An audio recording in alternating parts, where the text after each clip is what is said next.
Bună, dragii mei, bine ați venit la previziunile pentru energia lunii septembrie. Acestea se aplică pentru toți cei care au ascendentul, soarele și luna în Fecioară. Luați în calcul faptul că aceasta este o previziune generală. Luați de aici informațiile care corespund situațiilor voastre de viață. Încep cu partea de tranzite astrologice, urmând ca ulterior să vedem ce ne spune oracolul, ce ne spun cărțile de tarot, dar și talismanele. Luna septembrie debutează cu retrogradarea planetei Saturn în Pești, iar pentru voi acest lucru se întâmplă în casa a 7-a, în zona care ne vorbește despre ceilalți, partenerii de viață, clienții, prietenii cei mai buni, partenerii de afaceri. Saturn este planeta care reprezintă timpul, care reprezintă karma, responsabilitatea, maturitatea. Peștii sunt arhetipul empatiei, al compasiunii. Sunt un semn foarte spiritual, dar și un semn care ne poate aduce multă confuzie și multă decepție, pentru că ne amestecăm, să spunem, gândurile și trăirile. Pot apărea diverse situații care au legătură cu relațiile voastre în această perioadă. Saturn poate v-a adus aici blocaje de când și-a început tranzitul prin Pești. Sau poate a fost nevoie să renunțați la foarte multe lucruri. Poate a fost vorba despre reprimarea emoțiilor, poate a fost vorba despre cruzime din partea celorlalți, sau poate a fost vorba despre oameni care v-au tratat necorespunzător. În acest context, lucrurile se pot regla puțin, pentru că aveți acum ocazia matur și foarte diplomat să reglați acele situații neplăcute pe care poate le-ați trăit. De asemenea, este un moment foarte oportun să alocați o mai mare atenție asupra contractelor deja semnate, să luați niște hotărâri importante în ceea ce privește prietenii cei mai buni, partenerii de afaceri, clienții sau partenerii de viață. Să vedeți ce implică relația voastră cu aceștia. Să vedeți cum vă tratează ei pe voi și care este raportul relației pe care îl aveți. Dacă nu este de egalitate, acum este momentul să vă maturizați și să vă spuneți punctul de vedere într-o formă foarte diplomată. Mercur intră în Fecioară ulterior, activează casa 1 și vă dă mai multă claritate, mai mult discernământ. S-ar putea pentru unii dintre voi să fie o lună în care să nu aveți răbdare cu partenerii, clienții, pentru că vorbim despre axa eu și ceilalți, casa 1 și casa 7-a. Mercur, când intră în Fecioară, semn pe care îl și guvernează, aduce disciplină, aduce structură, aduce eficiență, deci poate fi o ocazie foarte bună dacă sunteți antreprenori să faceți niște lucruri importante în zona afacerilor. Sau poate fi o lună foarte bună în care să dați dovadă de seriozitate în relația pe care o aveți, sau să fie nevoie să vă implicați în relația cu partenerul de viață, pentru că poate până acum ați fost ocupați cu alte lucruri importante.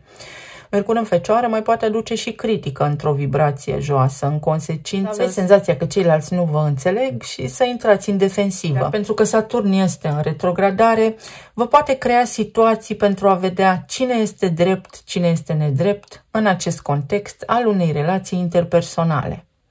Mai apoi avem parte de un alt eveniment furtunos. Uranus retrogradează în Gemeni, pe zona casei a 10-a, unde regăsim profesia, cariera, scena publică, relația cu autoritățile, numele, prenumele. Uranus este rebelul, este extravagantul, iar Gemenii sunt arhetipul care ne indică logica, comunicarea, mentalitatea. O schimbare de direcție, reconversie profesională poate fi pentru unii dintre voi pe zona carierei. Pentru alții dintre voi poate fi o schimbare de părere, de opinie, să vă răzgândiți în legătură cu cariera sau în legătură cu deciziile pe care anterior le-ați luat sau de care anterior erați siguri. Mai poate aduce bârfă la locul de muncă sau invidie. Să aveți grijă în acest sens, pentru că cineva nu vă consideră pe voi suficient de informați.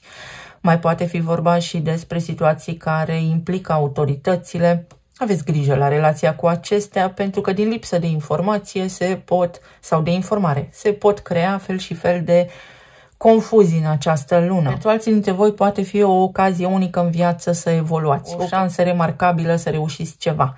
Să deveniți unii dintre voi manager, CEO, șef în locul în care activați profesional acum. Sunt schimbări care au legătură cu legislația, cu zona fiscală, pe care voi să știți că le puteți ocoli sub o formă sau alta. Voi avem parte de prima eclipsă din această lună, de eclipsa totală de lună, în casa a 7-a, în arhetipul peștilor, unde se cere o concluzie. Ce păstrez, ce nu păstrez, ce greșesc, ce fac bine.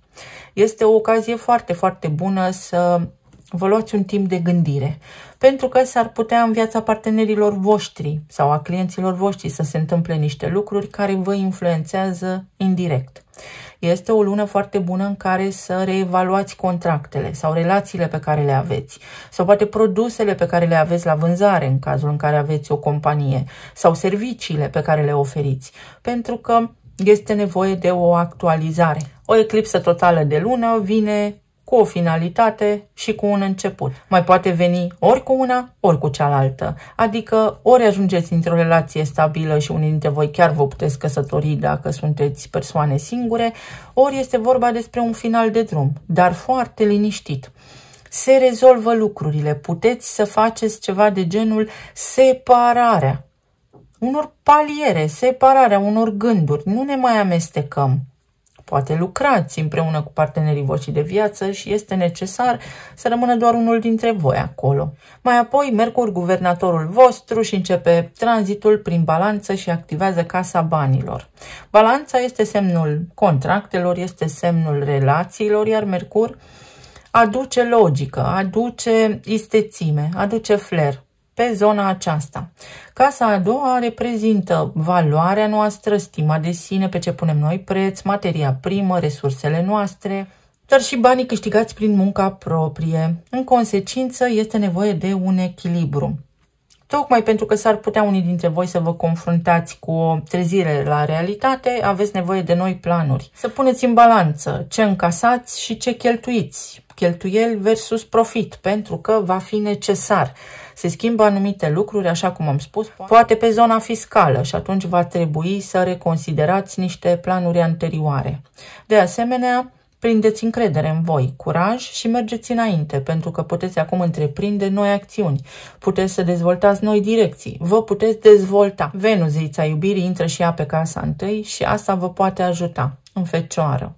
Să aveți un regim de viață sănătos, să vă ocupați de sănătatea voastră, să pierdeți kilograme, să faceți ceva pentru sufletul vostru, dar în această zonă a corpului fizic, a imaginii, să prindeți încredere în voi înși vă, sau pur și simplu să vă reevaluați poziția în lume, în viață, în cuplu, la locul de muncă, pentru că Venus în Fecioară vine cu corectitudine. În cazul în care ați fost subevaluați, puteți face contestație, spre exemplu.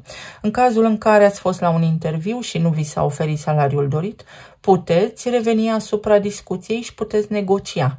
Vi se deschide ușa și există potențial. Asta înseamnă privilegiu. Deci puteți fi privilegiați în anumite momente, în anumite situații. Luați în calcul acest lucru. Voi veți avea chiar foarte multă treabă în această lună, pentru că avem pe 21, mai ales pentru că 21 înseamnă control sau vitejie, și eclipsă parțială de soare în Fecioară la voi pe casa 1. Reconfigurare de traseu, schimbare de identitate, schimbarea percepției asupra lumii, o schimbare de părere, o schimbare de opinie, însănătoșire, asumarea identității. Se poate schimba ceva în ceea ce privește identitatea voastră. Numele, renumele, ori o funcție foarte importantă, ori deveniți cunoscuți cumva în piață, dacă sunteți antreprenori, ori este vorba despre o căsătorie pentru unii dintre voi. În sfârșit, faceți pasul cel mare. Luați această hotărâre sau sunteți ceruți în căsătorie. Soarele va intra și el în balanță, luminează casa a doua și va duce echilibru la nivel financiar, ceea ce este foarte bine, dar va duce și energie vitală, să puteți să vă duceți la capăt planurile pe care le aveți, va duce și minte limpede, descoperiți dacă există scurgeri energetice pe zona de vitalitate sau scurgeri de bani, unde cheltuiți fără sens. Și nu în ultimul rând, în aceea zi în care soarele vă luminează casa banilor, Marte intră în Scorpion și vă luminează casa comunicării sau casa comunității, casa care ne vorbește despre cum gândim, drumurile pe distanțe scurte, comunitatea, familia extinsă, tot ceea ce are legătură cu mentalitatea noastră. Marte în Scorpion vine cu o energie foarte profundă. țintește exact acolo unde doare cel mai tare. Adică puteți vedea exact, fără filtre, ce nu funcționează și ce puteți schimba. Poate fi implicarea voastră în familia extinsă, poate fi relația cu frații, cu surorile, sub lupă acum, sau poate fi vorba despre a merge în profunzime, despre a descoperi, despre a cerceta, despre a vă vindeca, pentru că Scorpionul are legătură și cu vindecarea fricilor. Marte în Scorpion vine cu foarte multă pasiune la pachet, să știți, asta înseamnă că puteți să fiți pasionați de noi subiecte, de noi direcții în această viață, pe care ulterior să le folosiți și în cariera voastră. Este forță vitală, elan, scânteie, pasiune, profunzime, să vă duceți planurile la bun sfârșit. Atenție la discuții aprinse cu partenerii de viață, atenție că s-ar putea să descoperiți lucruri care nu vă plac sau lucruri care vă entuziasmează foarte tare. Dar nu este o lună a extremelor pentru voi. Sau evitați extremele. Să vedem mai departe. Eliberare, libertate, oportunitate. Discuții care te pot elibera. Poate fi vorba și despre libertate de mișcare, despre însănătoșire, despre un regim alimentar potrivit pentru voi acum, despre articulații, despre mușchi, dureri musculare de care puteți scăpa sau care se pot ameliora. Poate fi vorba despre transporturi, poate fi vorba despre relocare, despre schimbare pe zona de carieră sau să faceți cumva niște schimbări când vine vorba despre comunitate, comunități, informații, să fiți mai selectivi în ceea ce privește informațiile pe care le citiți, pe care le descoperiți. Ploaia, o avalanșă emoțională, uite, curățare, purificare, hidratare și vindecare. O lună în care adaptabilitatea va fi cheia succesului pentru voi. Trebuie să vă adaptați la noile norme, indiferent despre ce norme vorbim. Pentru a vă elibera sau pentru a atinge noi standarde, poate fi vorba despre un standard de calitate, despre evaluarea standardelor voastre de viață, inclusiv poate fi. O curățare, niște lucruri importante, niște situații importante de viață care se echilibrează pentru voi acum. Iar aici avem potențialul, avem niște granițe sănătoase și indecizia. Să luați hotărâri, să vă hotărâți. Se schimbă niște lucruri la nivel general în întreaga lume, iar voi trebuie să țineți pasul cu aceste schimbări. A venit timpul. Despre asta este vorba pentru voi. Nu-i moment mai bun ca acesta să faceți o schimbare, să produceți schimbarea acolo unde anterior erați nemulțumiți. Justiția.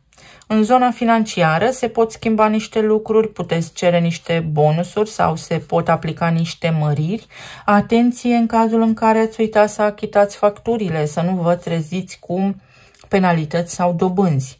De asemenea, este vorba pentru unii dintre voi despre libertatea dintr-o relație, poate unii dintre voi prindeți curaj și divorțați sau poate unii dintre voi prindeți curaj și vă căsătoriți. Ambele variante se aplică.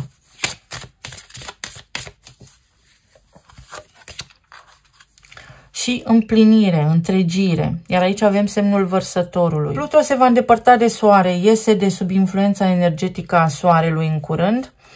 Și acest lucru, să știți că va cauza foarte multă rebeliune, transformare. Vine la pachet cu schimbări profunde pentru noi toți, nu doar pentru voi anume. Iar voi trebuie să aveți toate datele problemei înainte de a acționa într-o direcție sau alta. În consecință, luna septembrie pentru voi, dragii mei, este o lună care cere atenție, cere luciditate și discernământ în absolut orice.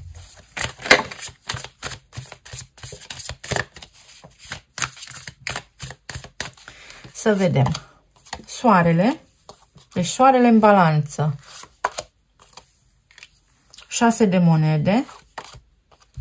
3 de cupe. Regele de bâte. Și pajul de monede. Începuturi. Începuturi pline de încredere. Soarele intră în balanță pe 22. 22 este un număr maestru. În esență, ni-l dă pe 4. Stabilitate, ordine, disciplină. Foarte multă structură, dar vine la pachet și cu rigiditate. Dai și primești pentru a putea construi trebuie să investești. Pentru a te putea elibera financiar, trebuie să înveți, să faci tranzacții care să genereze venituri pasive. Pentru a putea investi, pentru a putea avansa, pentru un nou loc de muncă, trebuie să fii foarte pregătit. Deci tot ceea ce vreți voi să întreprindeți în această lună cere și efort și muncă din partea voastră, pentru că nu este de ajuns talentul. Exact așa. Nu lăsați să treacă timpul pe lângă voi, pentru că puteți avea niște rezultate excelente începând cu această lună. Pe zona de relații este o mângâiere, este o lună de bucurie, este o lună în care lucrurile se pot aranja puțin, pentru că sunteți voi mai puternici, sunteți voi mai prezenți, poate, sau mai hotărâți, tocmai pentru că avem soarele în balanță. Nu prea știu ce vreau, nu prea știu ce să fac, sau m-am concentrat foarte mult, spre exemplu, pe zona carierei sau pe zona profesiei și implicit am ignorat viața de familie. Această lună aduce echilibru. La voi în casă, dacă aveți căsnicii care funcționează, parteneri de viață și relații armonioase, această lună va aduce încredere, energie bună în casa voastră, fapt care vă ajută să vă orientați, să aveți forță de muncă și să faceți tot ceea ce vă propuneți. Pentru unii dintre voi este un moment de bucurie, de celebrare. Începe ceva, faceți ceva, vă vine o idee care se poate implementa foarte ușor, pentru că în sfârșit aveți ori toate actele, ori toate datele, ori toate informațiile de care aveți nevoie. Poate fi și o lună în care, dacă sunteți singuri, să înțelegeți unde greșiți și voi, pentru că soarele fiind aici în prima poziție, indică foarte multă putere pe casa întâi, eu și restul lumii. Pentru a putea intra într-un parteneriat, trebuie să țin cont și de tine. Exact așa este luna pentru voi. Vedeți și ce faceți voi în raport cu ceilalți. Pentru a primi, este necesar să dăm. Dăm compasiune și iubire, primim compasiune și iubire. În cazul în care aveți provocări în relație cu partenerii voștri de viață, care nu dau compasiune și iubire, dar așteaptă la schimb asta, acele lucruri se pot discuta și se pot corecta. Iar corecția este aplicată în funcție de dorințele voastre, în funcție de ceea ce decideți voi sau împreună cu aceștia. La nivel profesional, este o lună bună, o lună de echilibru, dar o lună care cere atenția voastră. Este o lună care vă oferă prilejul să începeți ceva, pentru că dacă nu începeți și lucrurile rămân ca până acum, și situația voastră financiară va rămâne ca până acum. Dar aveți o șansă să vă îmbunătățiți situația financiară, să vă creșteți veniturile, șanse de noi colaborări. Colaborări care sigur că vă ajută, vă mulțumesc. Pentru alții dintre voi este nevoie de liniște, de vacanțe și de timp cu ai voștri copii, în cazul în care ați fost foarte ocupați. La nivel de sănătate, lucrurile stau destul de bine. Venus, când va intra în Fecioară, va fi susținută de această arcană pentru sănătate. Zona casei a 6, exact cum v-am menționat deja, să aveți grijă la mâncare, puteți ține un regim, puteți să vă ocupați de sănătatea voastră, pentru că aici a apărut deshidratare, nevoia de a vă hidrata mai mult.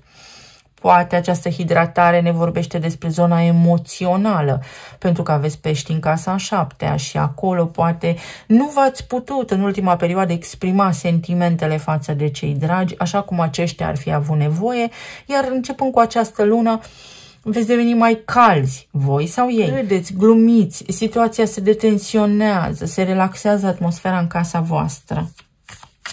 Atenție la articulații și la tot ceea ce are legătură cu bolile cardiovasculare, pentru că s-ar putea să fie vorba despre o tensiune ușor fluctuantă. 3 de monede, noi colaborări sau lucruri care se pot gestiona la nivel financiar cu ușurință. Poate fi un nou loc de muncă. 5 de cupe, lăsați în urmă regretul, nu vă ajută. Luna. 9 de monede. Și 8 de monede. Hotărâri importante. Pentru unii dintre voi este o lună optimă, o ocazie absolut specială să vă luați viața în propriile voastre mâini.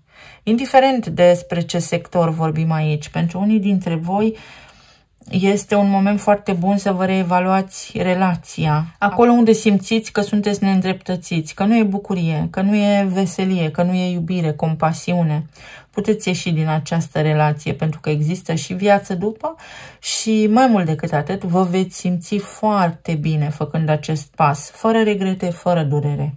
Pentru alții dintre voi se poate încheia o perioadă de frici. Vă reveniți la nivel financiar sau aveți nevoie de un plan care, dacă este corect implementat, vă scoate din încurcătură.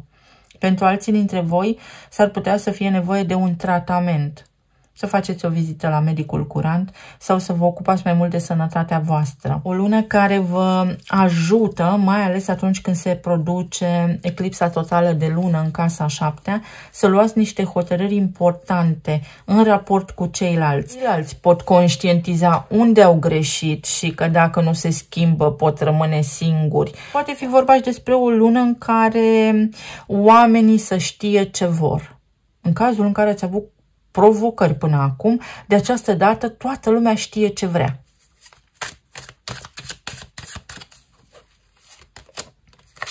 Aici, la 5 de cupe, mă interesa să văd ce este energie. Poate nu v-ați simți foarte bine sau niște lucruri v-au fost neclare, nu erau gata, nu era totul pregătit, așa cum vă doreați voi. Poate fi vorba și despre comunicarea nevoioasă, provocări la locul de muncă, tot felul de încurcături care se soluționează acum. Și uite, extindere, expansiune, libertate de mișcare, calm la locul de muncă, calm acasă, lucruri care încep să se lege, să meargă mai lin totul în viața voastră. Pot fi călătorii sau schimbări de domiciliu pentru unii dintre voi, foarte, foarte benefice. Iar aici avem Capricornul. Unii dintre voi ori renunțați la antreprenoriat, ori a venit vremea să vă documentați mai mult ce înseamnă să fiți antreprenor sau poate ați fost loviți cumva de schimbările legislative sau sunteți impactați de noile schimbări fiscale, dar ăsta este un prilej foarte bun să începeți să vă documentați pentru că există soluții și trebuie să faceți aceste lucruri prin puterea comunității. Să vă interesați, să vorbiți cu anumiți oameni cum au făcut și ei și unde sunt mulți, puterea crește. Mai iau pentru voi o carte pentru zona de relații, pentru că veți avea eclipsa acolo. Să vedem ce aduce eclipsa. Succes. Pe zona de relații. Succes, fără durere, libertate, eliberare de stres, îmbunătățirea afacerii, creșterea numărului de clienți sau o viață mai bună în parteneriatul pe care îl aveți și creativitate, noi metode. Ori creativitate în sensul că dintr-o dată lucrurile devin mai bune cu partenerul de viață, ori noi metode, noi idei pentru a vă crește afacerea, poate fi vorba și despre venituri în plus, poate fi vorba și despre o stare de sănătate mai bună, ascensionați, urcați, creșteți, sunteți mai puternici decât credeți. Să vedem ce ne spun și talismanele.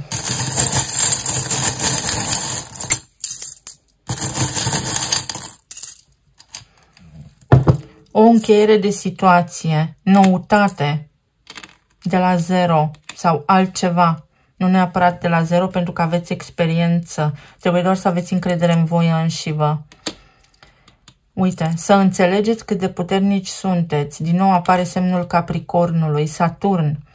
Saturn în pești vine și încheie și scoate la suprafață toate situațiile vechi care nu au fost reglate.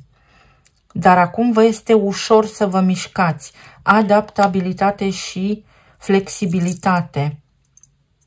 Aveți mereu șanse și pe zona amoroasă și pe zona financiară să schimbați lucrurile, se repară ceva și financiar și în relația voastră lucrurile devin mai ușoare. Aici avem o absolvire, o eliberare, niște merite, o diplomă, o recunoaștere, un contract de muncă, o apreciere, din nou, apreciere și steaua. A venit momentul vostru. Uite, un cadou, o șansă, o oportunitate. Nu o ratați, nu avem timp de pierdut. Pentru unii dintre voi este o schimbare pe zona relațiilor sau în casa voastră. Poate fi inclusiv un copil, o sarcină, extinderea familiei, sau poate fi vorba despre un început al copilului vostru, despre un început creativ, performanță, sport, ceva lucruri bune în viața voastră de familie. Uite, în urma unor mesaje, în urma unor știri, în urma unei discuții, se taie răul de la rădăcină, scăpați de ceva, aveți parte de o victorie. Aveți o șansă să vă descurcați, există o oportunitate, uite, o șansă, dar noroc, noroc cu carul. Nu vă necăjiți, fiți încrezători pentru că vă surâde norocul, uite. Pentru alții dintre voi este creativitate. Arhetipul peștilor și Capricornul, incredibil, Saturn în pești. Aveți grijă la acea eclipsă. Eclipsa are loc pe data de 7 septembrie. Asta înseamnă în felul următor. Voi singuri va fi nevoie să faceți ceva. Dacă acum prindeți curaj și faceți anumite lucruri, luați hotărârea potrivită, veți fi omul potrivit la locul potrivit. Un elefant. Situații care cer să fiți prezenți, lucizi mental, să aveți discernământ și să vă asumați responsabilitatea. Iar aici avem inițialele M, L, D, O și X. Unii dintre voi începeți niște cursuri sau ar trebui să începeți niște cursuri, seminarii, să vă documentați pentru a putea avansa. Pentru alții dintre voi este prestigiu și faimă, recunoaștere în piață, culoar. Este ca și când sunteți vizibili dintr-o mie, străluciți, sunteți magnetici. Atenție la alergii. Uite, aici avem cuvântul mucegai. Atenție la alergii. Poate la mucegai ascuns sau la alergii, la niște substanțe toxice, chimice, care vă pot afecta sănătatea. Pentru alții dintre voi este o ocazie unică să încheiați ceva, să terminați cu durerea, să dați trecutului ce este al trecutului. Schimbarea mentalității, flexibilitate, evitați rigiditatea și mentalitatea aceea fixă, precum că eu știu cel mai bine. Cu cât sunteți mai deschiși, cu atât mai bine. Pentru unii dintre voi este o ocazie foarte bună, se suprapune ceva vechi pentru că începe ceva nou. Este ca și când sunteți pe ultima 100 de metri, este ultima suflare a unui eveniment vechi. Acceptați că nu aveți cum schimba ceea ce s-a întâmplat, nu regretați și mergeți înainte pentru că veți avea o satisfacție magnifică. Eu vă mulțumesc foarte mult. Vă doresc să aveți o lună septembrie minunată, fantastică, să fiți bine, sănătoși și iubiți oriunde ați fi în această lume și să ne auzim cu bine și data viitoare. Pa, pa!